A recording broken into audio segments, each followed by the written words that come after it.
Hello, everyone. Hello. Welcome back to the final day of instructional design for adult learners. I'm so happy to have you join me, Dr. Carrie Graham, my panel of experts in their fields, and my newfound friends. And there's a baby in there too you can check out.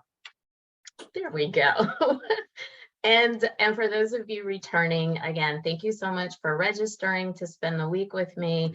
And over the course of the previous 3 days, I've shared 3 pretty critical tips with you as it relates to Monday. We talked about improving learner engagement. Tuesday, we focused on enhancing adult learning comprehension as well as retention. And yesterday, we did a nice activity to reinforce skills application. And so I've invited a number of my friends, they're now my friends, my previous clients, to share their experience working with me, but more importantly, how they have integrated the insights that I've shared with them and then the benefits that they've received as a result of the integration. And so we're going to go topic by topic. So on day 1, we talked about improving learner engagement, and I want to call on Maggie Bergen of Be Understood Branding. Maggie, thank you for joining us today. I'm curious, would you be willing to share with everyone who's watching your experience with integrating adult learning theory to improve your learner engagement? Thank you for having me. It's an honor to share a little bit about what I learned by working with you and hiring you to help me.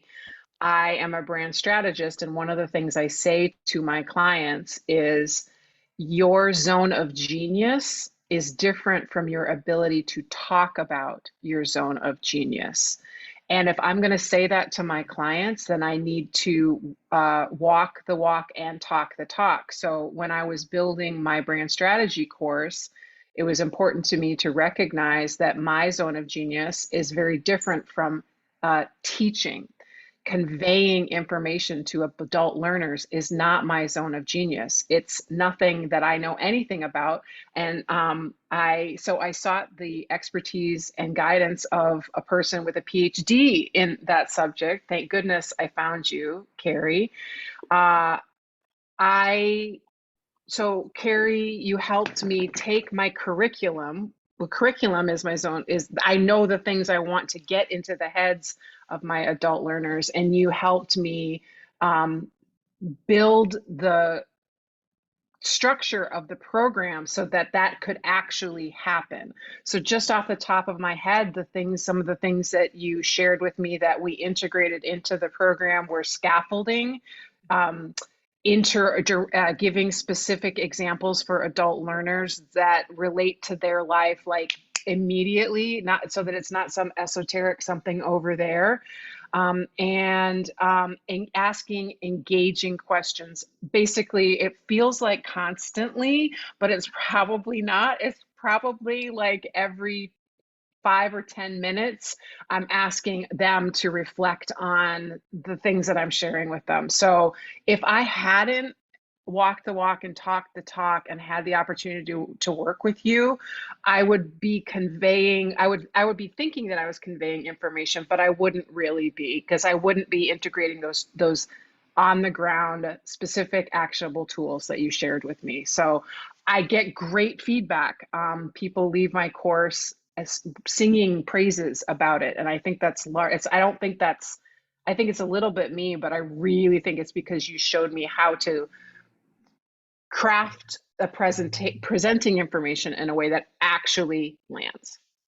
Maggie, oh my goodness.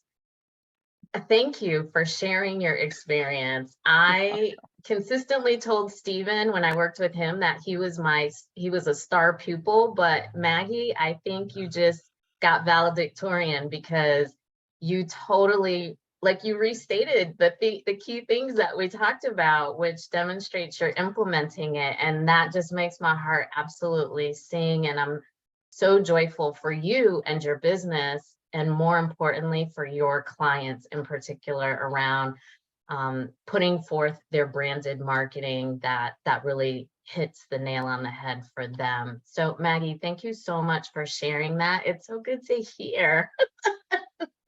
Thank you. And so next I want to ask Stephen Husky of Husky Financial. Stephen, Hey, hey, so you've got the little one. I believe in a human approach. And what was the little one's name? that's Emerson.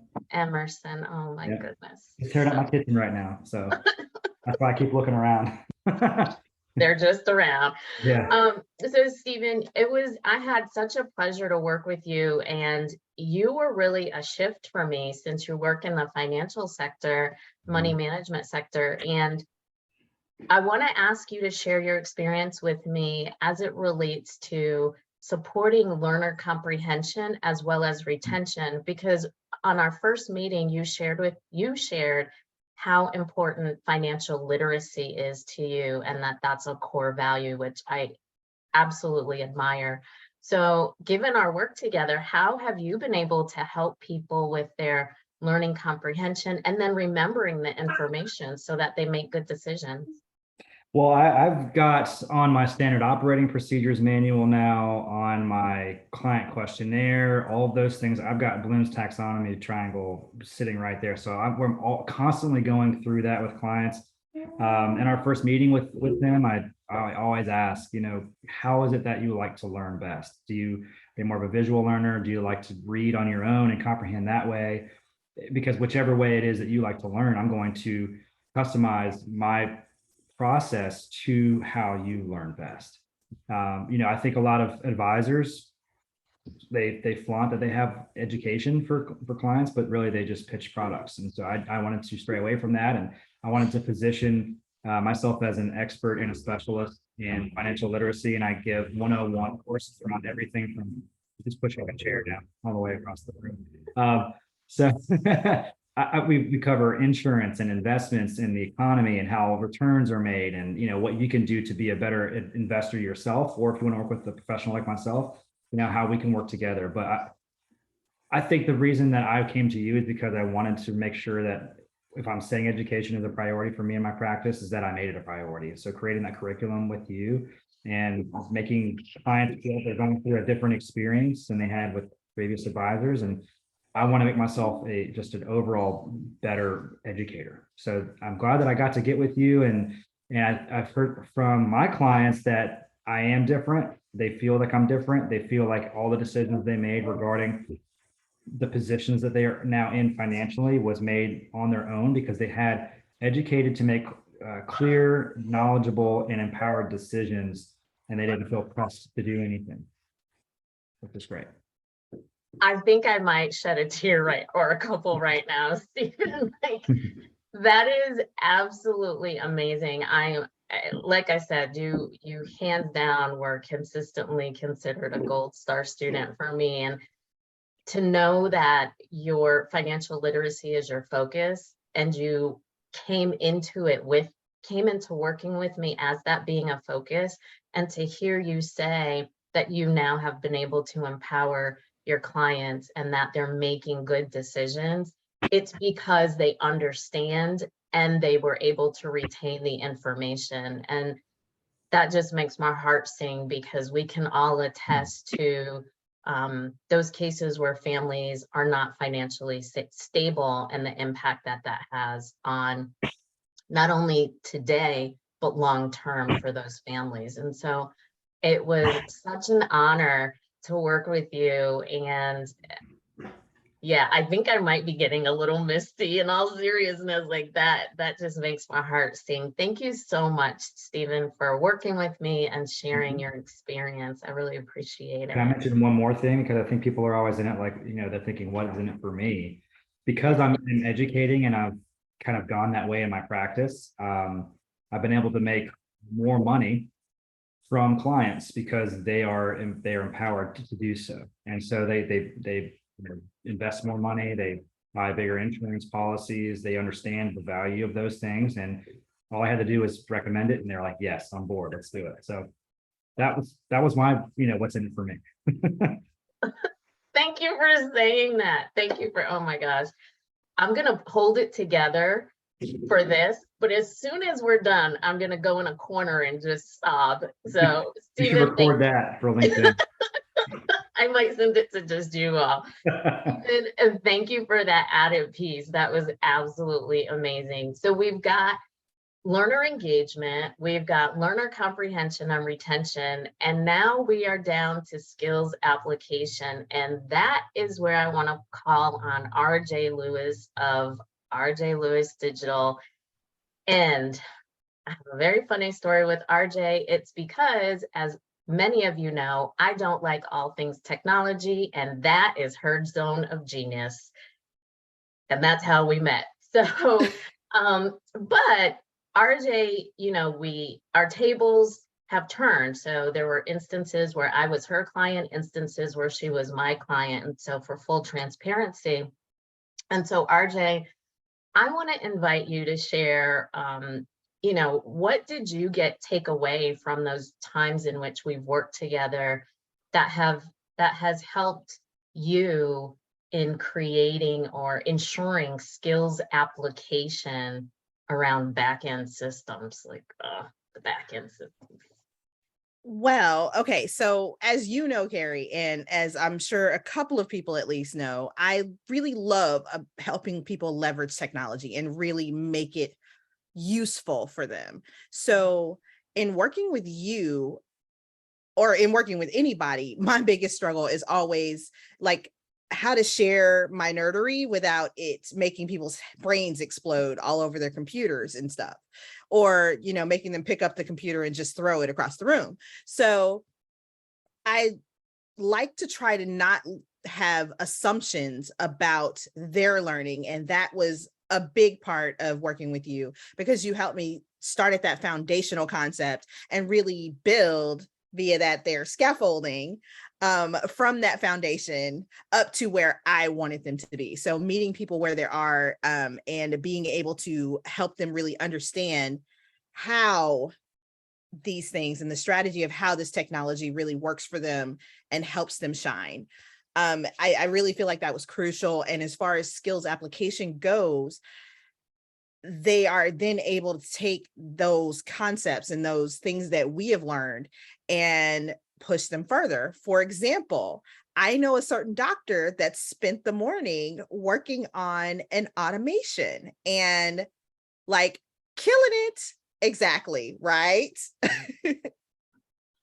So Yes. Thank you, Carrie. Thank you so much, because it was very helpful.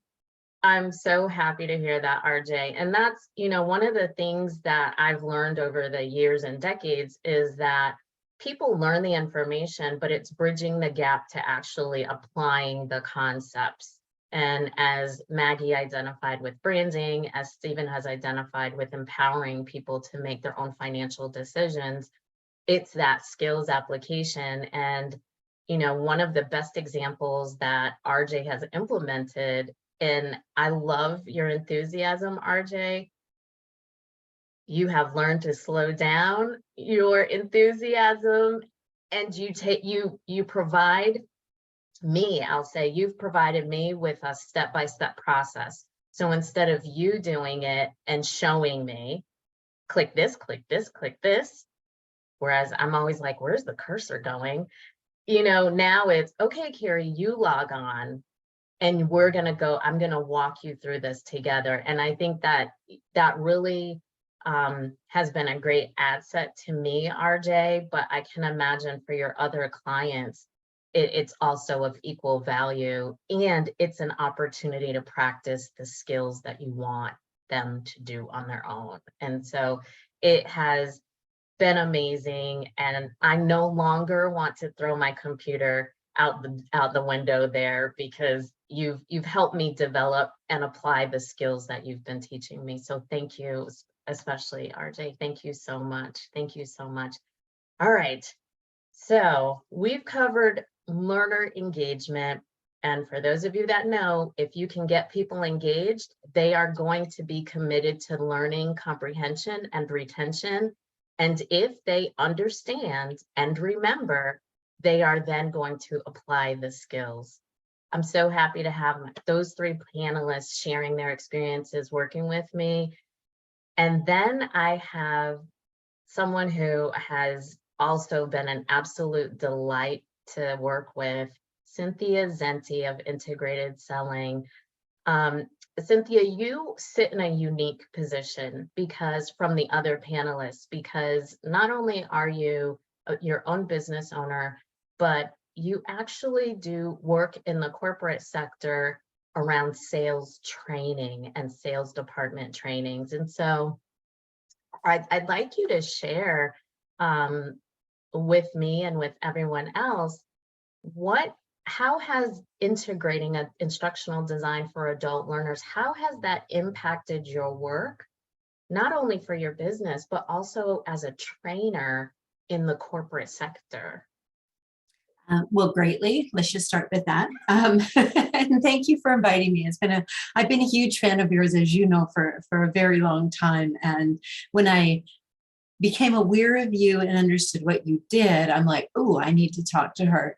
And you know, one of the reasons why, because I've been doing sales for a very long time, both corporately, business to business, right? Corporate and also to consumers. I've done both. And over the course of 40 years, like this is basically all I've ever done in my life. You get to a certain point where you have such a bank of knowledge that it's easy just to overwhelm people with knowledge. Or it's how do I take it out of my head and put it in such a way that there is that understanding, that comprehension, not just I'm going to throw a bunch of skills and strategy at you, but how do I actually execute on them? What I really want to do in all of my work is to create self-directed people, self-directed leadership, so that they can navigate any sales leadership position with confidence and with clarity. Sales is all about communication. Am I communicating? Am I articulating? And am I doing it in a way that people can understand? And then with that understanding, are they able to do something with it? So when I first started doing corporate sales training, it was a very, very long time ago. And the way people communicated was a lot different. There was a much more disparity in knowledge where the sellers, were sharing bits of knowledge, but today's consumers are very, very intelligent. And so the dialogue needed to change. Fast forward to mid 2010s with the implementation of assisted learning for salespeople. Most people in corporate sales have a tech stack. RJ, you must know this, that they've got a tech stack, that the average company has a tech stack of no less than 9 assisted technologies to help people sell. That's great, but they have all this assisted technology helping them with scripts and, say this at this time and this, that, but it doesn't transfer confidence or knowledge or experience or really understanding so that they can be that self-navigated person. So when I saw what you were doing, I'm like, oh, I definitely need to be able to communicate in a way that people can understand now. And I've been successful at it, but I'm also one to always be learning and always be making sure that what I'm saying is landing in a way that people are empowered to do something with it. Yeah, I am not tech and sales, right? Tech and sales.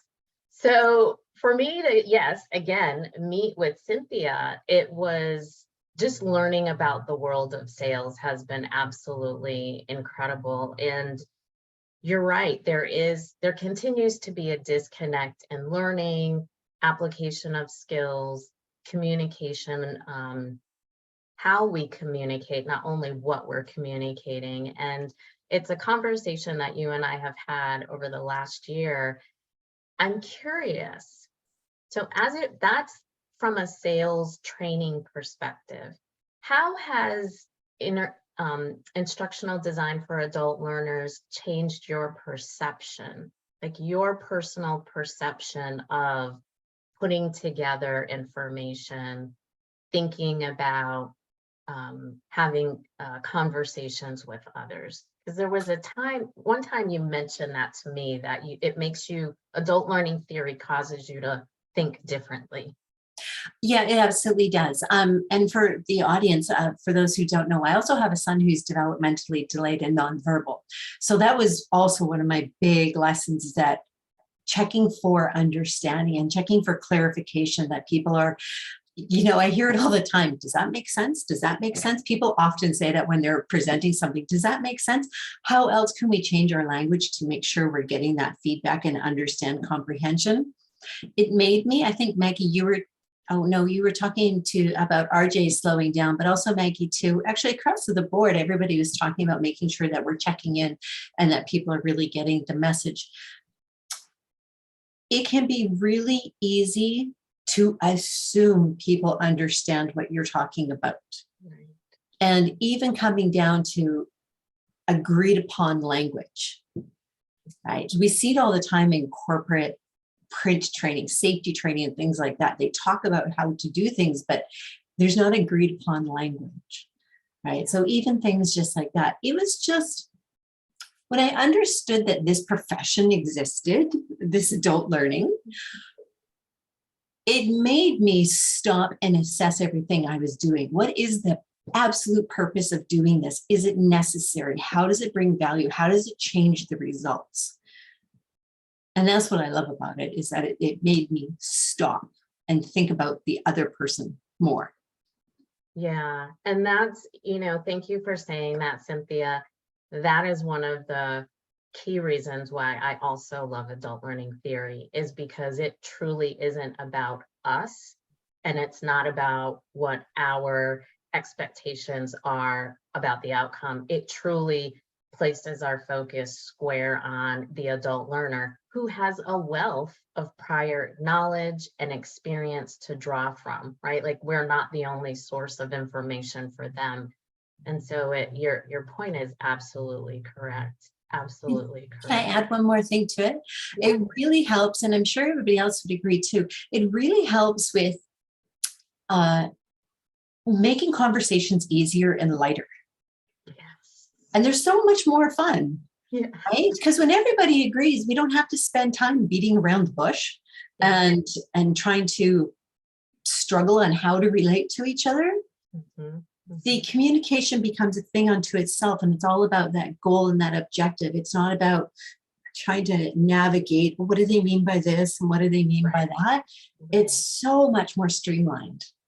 Yeah, it really is. It really is. And your point about it's easy, it becomes easier.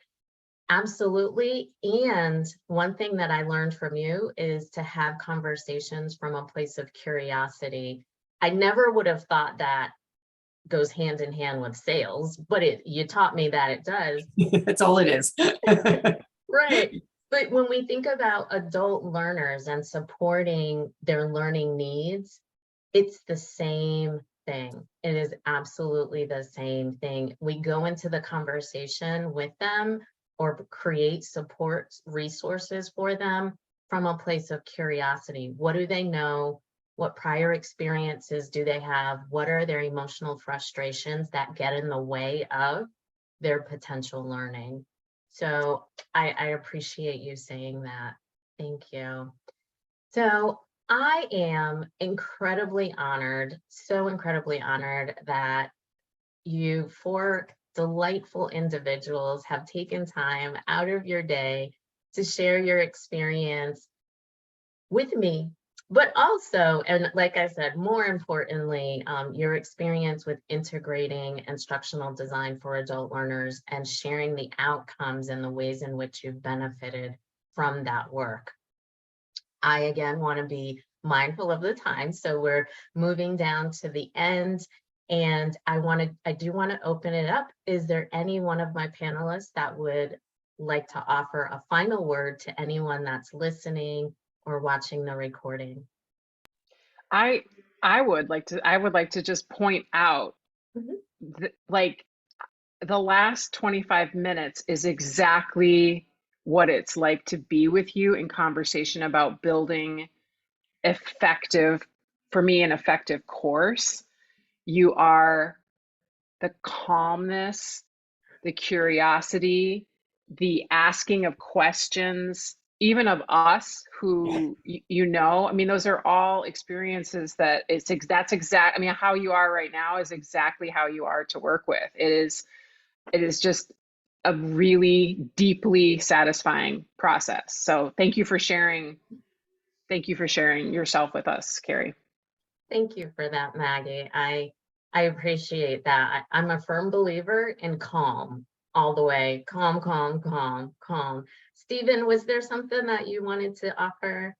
Yeah, I would say also it makes sense to work with you, Carrie, because of all your knowledge. You know, you're a doctorate in education, and you have so many different experiences with other people. Plus, so many other industries are leading more towards the education-based approaches for how they're trying to get information out to their prospects or the people the customers, I mean, that they want to use their services. Thank you. So I would say it really makes sense to have a course, to take people through that course, to have an experience that you provide somebody with. And I couldn't think of anybody else better or more equipped to help someone build that course than you. Oh, Stephen, thank you. You still get to be the star pupil. Gold star, buddy, gold star. I don't Thank know. I think I want to be the star. Hold on. Let me see Okay. if I got something. No, seriously though.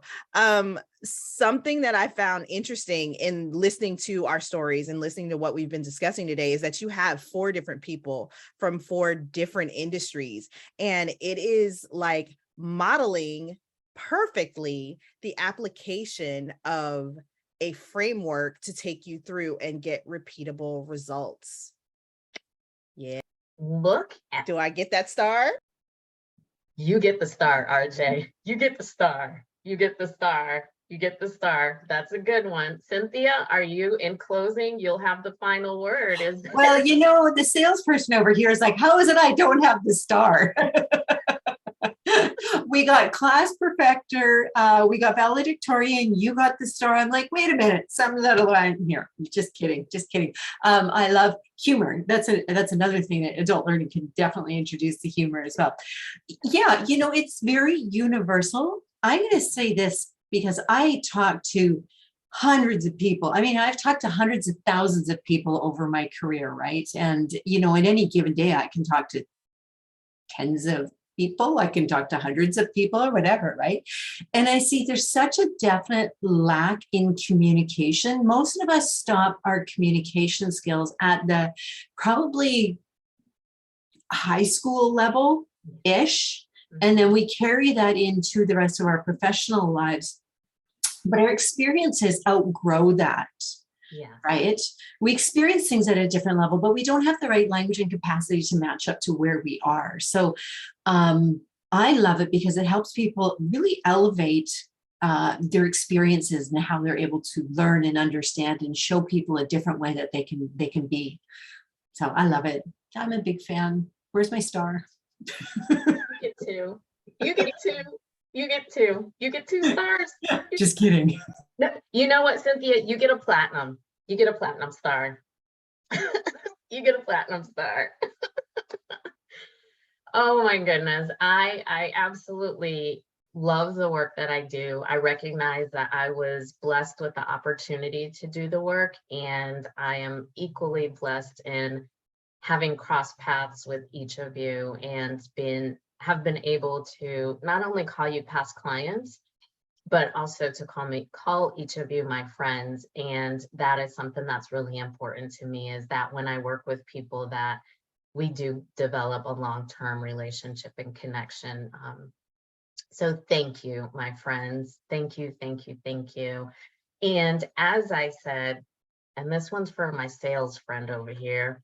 As I said, there is no sales pitch, but I will make an invitation, and the invitation is to please read the recap emails, which have all of these great points over the course of the week. I think what I'll do this week is I'll also include the links to my 4 panelists to their websites in case you're interested in working with them. And there is, in fact, an offer, and the offer is that you get extended time to work with me in a consultation, and that is just especially for people that have registered. So That's the invitation and the offer. It's not a sales pitch. But I again, thank you all so much. I am incredibly honored again that you would, I'm humbled, really. I'm humbled that you would all take the time to spend with me.